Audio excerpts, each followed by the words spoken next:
Ով ուզում է թող գա։ Դասիկ։ Հանրահավաքցույցը այս հանդիպում եւ հետո երթը ինչ նպատակով է։ Նպատակները հիմնականում պաստառների վրա արձանագրված են։ Ընդդեմ Մաքսային միության։ Ընդհանրապես կարող եմ ասել, հիմնական նպատակը, եթե անհատապես շեշտելու լինեմ, միլիոնավոր հայ մարդկանց, որ հասկանում են Եվրոպայի եւ Սիբիրի տարբերությունը, նրանց հուշել, որ իրենք մենակ չեն։ Որ ինչպես 40 տարի առաջ էլի այսպես ավելի փոքր խմբով մենք պայքարում էինք անկախության համար, այսօր իրենց օգնում ենք զգալու, որ իրենք մենակ չեն։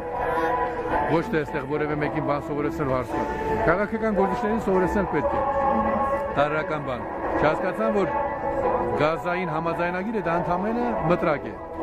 Դու մտրագի դեմ կռիվ տալով նմանում ես կենտրոնական աշխարհի այն ներկայացուցիչներին, որ ասենք փայտով շանը խփում ես, շունը փայտն է գցում։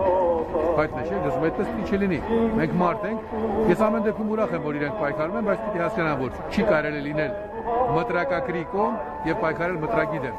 Մաքսային միությունը դա մտրակակիրն է։ Ու ամբողջ աշխարհի համար է դա ակնհայտ։ Ամեն դեպքում լավ է, որ դրա դեմ պայքարում են։ Այսօր մեր նպատակը մարդկանց օգնել, որ իրենք հասկանան, որ իրենք մենակ չեն։ Այսինքն դուք չեք համաձայն չեք իշխանության այն տեսակետին, որ մեր անվտանգության համակարգը, եթե Ռուսաստանի հետ է, ուրեմն պետք է դա բացարձակ սուտ է։ Ինչ անվտանգության համակարգ։ Ում դեմ անվտանգության համակարգ։ Այսօր աշխարհի անվտանգությունը ապահովում է ոչ թե Ռուսաստանն, այլ Եվրոպայի ԵԱՀԿ-ն։ Հետո Եվրոպական խորհուրդը, դրանից վեր միավորված ազգերի կազմակերպությունը։ Ռուսաստանը առանձին կամ որևէ պետություն առանձին որևէ արժեք չունի։